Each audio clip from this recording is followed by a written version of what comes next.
اما بعد اعوذ باللہ من الشیطان الرجیم بسم اللہ الرحمن الرحیم۔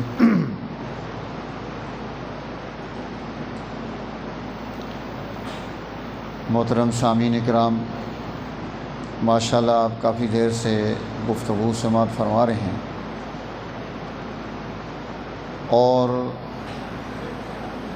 آپ نے بڑی دل جمی سے بات سنی ہے۔ اللہ تعالی ہمیں عمل کی توفیق نصیب فرما دے۔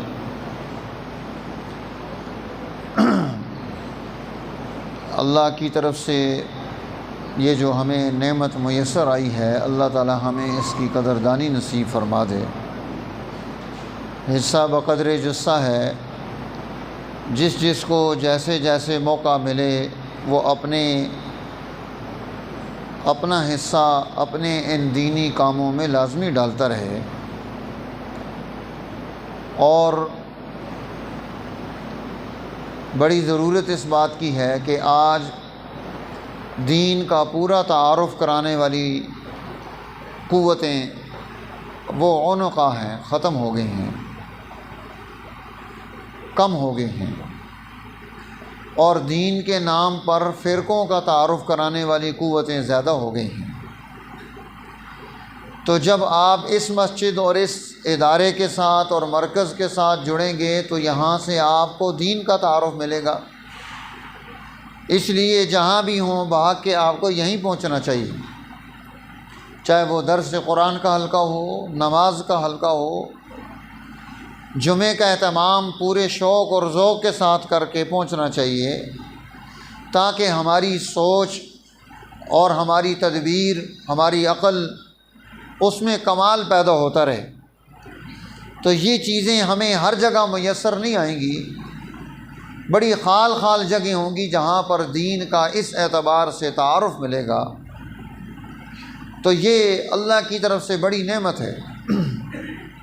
میں مسجد عائشہ میں واکنڈ میں وہاں جمعہ تھا تو ایک ساتھی نے فون کیا، وہ کوئی مہمان آئے ہوئے تھے لاہور سے، ڈاکٹر تھے کسی بڑی ہاسپٹل میں، تو انہوں نے خواہش ظاہر کی کہ میں آپ سے ملنا چاہتا ہوں۔ تو ہم بیٹھ کے القریش ہربل دواخانے میں وہ قاری سعید ہمارے پاس ہوتا ہے، اس کو میں نے کہا کہ آپ کو یہیں بلا لیں۔ تو ملاقات ہوئی، بڑے خوش ہوئے، کہتے ہیں کہ میں نے آپ کے پاس پہلی دفعہ جمعہ پڑھا ہے اور میں بہت دور ہوں، میرا جی چاہتا ہے کہ میں یہاں آ کر جمعہ پڑھوں۔ میں اسپیشلی آپ کو ملنا چاہتا تھا، آپ کو دیکھنا چاہتا تھا کہ آپ نے جو گفتگو کی، جو چیزیں پیش کیں، جس انداز سے پیش کی، یہ تربیت آپ کو کہاں سے ملی ہے، تعلیم کہاں سے ملی ہے۔ پھر میں نے اس کو تعارف کرایا اپنے بزرگوں کا، خاندان کا، اپنے اس مرکز کا، ادارہ رحیمیہ کا، کہ جہاں سے جن بزرگوں کی نسبتوں سے ہمیں اللہ نے یہ توفیق دی کہ ہم یہ دین کے سلسلے پوری جامعیت کے ساتھ آگے چلا رہے ہیں، تو یہ بڑی نعمت ہے۔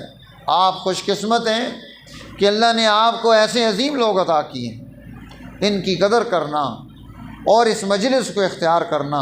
لیکن وہ جو ہے نا، بادشاہ نے ایک تالاب بنوایا اور تالاب بنا کر اس نے کہا کہ آج رات کو ہر آدمی اپنے گھر سے دودھ کا ایک کٹورا یا ایک بالٹی اس تالاب میں ڈال دے تاکہ سارا دودھ جو ہے نا یہ بھر جائے، ہمیں صبح اس دودھ کی ضرورت ہے۔ ہر آدمی نے کہا کہ چلو میں پانی کی بالٹی ڈال دیتا ہوں، دوسرا دودھ کی ڈالے گا تو دودھ اور پانی مکس ہو جائے گا تو سارا دودھ ہو جائے گا۔ اب سب یہ سوچتے رہے اور پانی ڈالتے رہے۔ جب صبح بادشاہ سلامت آئے اور آ کر جب اس تالاب کو دیکھا تو پانی سے بھرا ہوا تھا، قطرہ بھی دودھ کا نہیں تھا۔ آپ یہ کہیں کہ مسجد کے ان دینی کاموں میں دوسرا ایسا ڈال دے گا، چلو میں نے نہ بھی ڈالا تو کام ہو جائے گا۔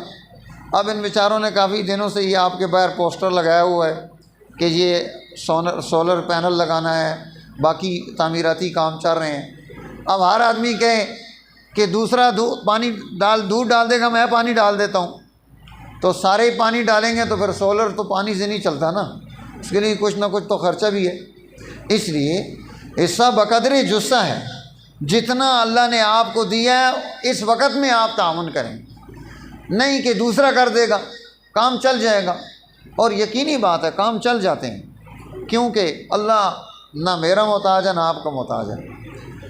ہاں جی، ان تتولوا یستبدل قوما غیرکم ثم لا یکونوا امثالکم، اگر تم منہ پھیر لوگے اللہ تمہاری جگہ دوسری جماعت پیدا کر دے گا، وہ تمہارے جیسے نہیں ہوں، وہ کر گزریں گے۔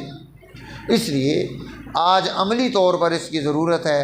حضرت نے آپ کے سامنے بڑی مثالیں رکھی کہ کس طرح سے صحابہ کرام نے، اولیاء اللہ نے دین کے ان مراکز کو زندہ کرنے کے لیے اپنا ہر قسم کا تعاون اس میں شامل کیا، دامے درہمیں سخنے شامل ہوئے۔ تو اس لیے ہم نے بھی اپنے ان دینی سلسلوں میں اسی طرح سے شامل ہونا ہے۔ کیا خیال ہے، سارے پانی ڈالیں گے یا دودھ بھی ڈالنے والے ہوں؟ بولے بولنے دودھ ڈالیں گے نا؟ تو یہ پتہ چلنا چاہیے، یہ کام جلدی ہونا چاہیے۔ اگر آپ نے دودھ ڈالا تو مجھے پتہ چل جائے گا کہ واقعی کام جلدی ہو گیا۔